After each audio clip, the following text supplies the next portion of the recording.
প্রত্যেকটা আন্দোলনে মুসলমানরা বলির পাঠা হচ্ছে, এই কথাটার সঙ্গে আমি আংশিক সহমত। এই প্রত্যেকটা আন্দোলনে যে মুসলমানরা বলির পাঠা হচ্ছে, এই বক্তব্যটার সঙ্গে আমি আংশিক সহমত পোষণ করছি। এবং এর পাশাপাশি আমি একটা কথা বলতে চাই, রাষ্ট্র এবং সরকার যখন একটা বিশেষ সম্প্রদায়ের বিরুদ্ধে বিষাদাগর করে, তখন একটা বিশেষ সম্প্রদায় বারবার বলির পাঠা হবে, এটা স্বাভাবিক। আমাদের দেশের সরকার, আমাদের রাজ্যের সরকার অত্যন্ত দুঃখের সঙ্গে বলতে বাধ্য হচ্ছি, আমি অ্যাডভোকেট এস.কে. বাবুলাল অত্যন্ত সচেতনভাবে কথাটা বলছি। আমি জানি না আমার কথাটাকে কে কীভাবে গ্রহণ করবেন, কেউ সমালোচনা করবেন, কেউ বিরোধিতা করবেন, কেউ সমর্থন করবেন। কিন্তু বিষয়টা হচ্ছে, মুসলমানদেরকে বলির পাঁঠা করা হচ্ছে, এটা সরকারের কুমানসিকতার শিকার হচ্ছে মুসলমান সম্প্রদায়ভুক্ত মানুষ। তাহলে মুসলমানদেরকে বুঝতে হবে যে আমাদের রাস্তাটাই একমাত্র রাস্তা। আমি যে কথা অতীতেও বলেছি, যে কথা আজও বলছি, এ কথা আগামী দিনেও বলবো। আমি একাধিকবার আমার মক্কেলদেরকে, আমার যারা শুভাকাঙ্ক্ষী, আমার যারা শুভানুদ্দায়ী, যারা আমার খুব কাছের মানুষ, ঘনিষ্ঠ মানুষ, আমি প্রত্যেকটা মানুষকে একই কথা বলি যে রাস্তাই একমাত্র রাস্তা। এই রাস্তার অধিকার ছেড়ে দিলে হবে না, রাস্তার অধিকার রাস্তায় বুঝে নিতে হবে। সুতরাং যেখানে মুসলমানদেরকে মামলা দিয়ে জেলের মধ্যে ঢুকিয়ে দেওয়ার চেষ্টা হচ্ছে, মামলা করা হচ্ছে, এটা শুধুমাত্র মুসলমানদের ওপর আঘাত আসছে এ কথা কেউ ভাববেন না। আসলে সরকার যখন খাদ্য, বস্ত্র, বাসস্থান, শিক্ষা, স্বাস্থ্য, কর্মসংস্থান, এই যে নাগরিকের মৌলিক দাবি, নাগরিকের মৌলিক চাহিদা পূরণ করতে রাষ্ট্র বা সরকার যখন ব্যর্থ হয়, তখন রাষ্ট্র এই হিন্দু মুসলমান করতে থাকে। আসলে মুসলমানদের বিরুদ্ধে মিথ্যা মামলা করে জেলের মধ্যে ঢুকিয়ে দিয়ে সরকার একটা হিন্দু সম্প্রদায়ভুক্ত মানুষদের কাছে হয়তো বার্তা দেওয়ার চেষ্টা করছেন যে আমাদের সরকারটা মুসলমানদের বিরুদ্ধে, মুসলমানদেরকে জেলে ঢুকিয়ে দেওয়া হবে, মিথ্যা মামলা দেওয়া হবে, হামলা করা হবে। আমি যে কথা বলবো, জেলকে, মামলাকে, আইনকে, আদালতকে ভয় পেলে চলবে না।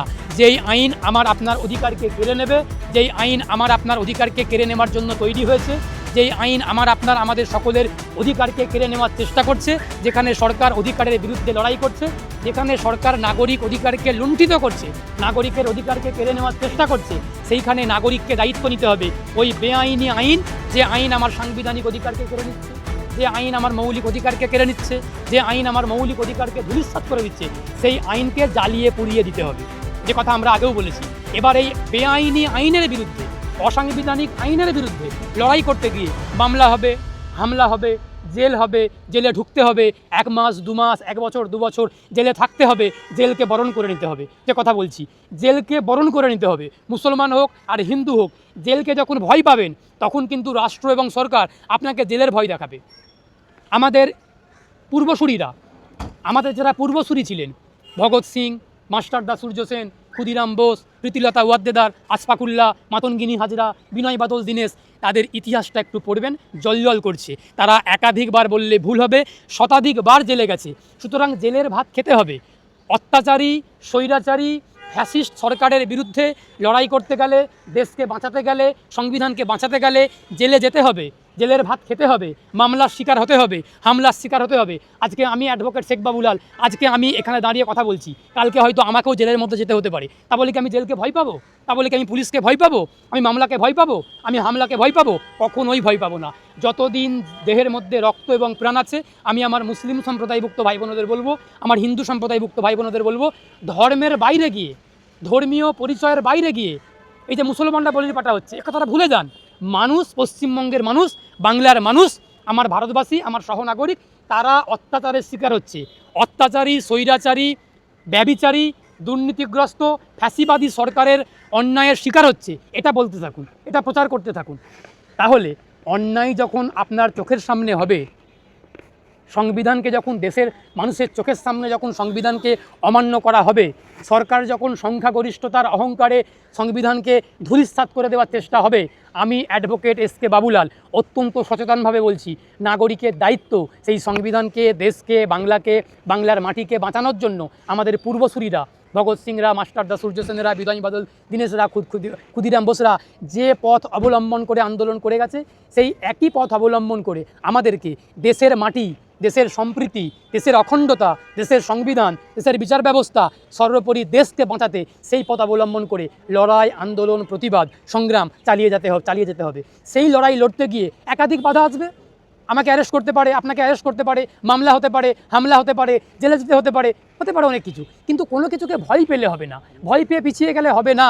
এ লড়াই সংবিধান বাঁচানোর লড়াই, এ লড়াই দেশ বাঁচানোর লড়াই, এ লড়াই দেশের অখণ্ডতা বাঁচানোর লড়াই। এখানে ব্যক্তির স্বার্থ দেখলে হবে না, দেশের স্বার্থকে প্রাধান্য দিয়ে, ব্যক্তির স্বার্থকে জলাঞ্জলি দিয়ে লড়াই চালিয়ে যেতে হবে। যারা জেলে গেছেন তাদের হয়ে আমরা আইনজীবীরা লড়াই করছি, লড়াই করব।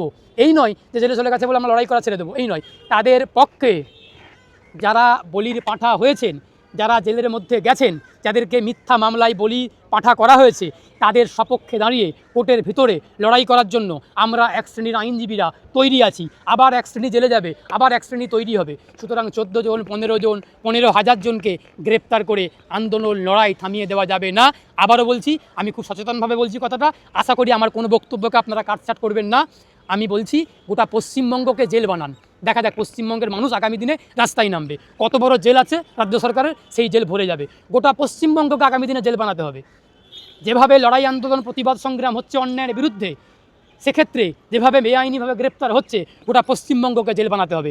আমরা প্রত্যেকটা অন্যায়ের বিরুদ্ধে, আমরা ন্যায়ের পক্ষে, আমরা অবিচারের বিরুদ্ধে বিচারের পক্ষে, আমরা স্বৈরাচারের বিরুদ্ধে গণতন্ত্রের পক্ষে, আমরা অসাংবিধানের বিরুদ্ধে সংবিধানের পক্ষে। একথা স্পষ্ট কথা, একথা মানে একদম ক্লিয়ার কথা। এখানে কোনো রকম দ্বিধা দ্বন্দ্ব, কোনো রকমভাবে কোনো বাধা বিপত্তির জায়গাই নেই। আমরা পরিষ্কার কণ্ঠে বলে যাচ্ছি, একথা বলবো আগামী দিনেও। যতদিন দেহে রক্ত থাকবে আমরা হিন্দু মুসলমান একসঙ্গে হাতে হাত ধরে বাংলার মাটিতে বাংলার রাস্তার দখল নেব গণতান্ত্রিকভাবে, শান্তিপূর্ণভাবে। দেখব শুভেন্দু অধিকারীর কত বড় জেল আছে। ধন্যবাদ।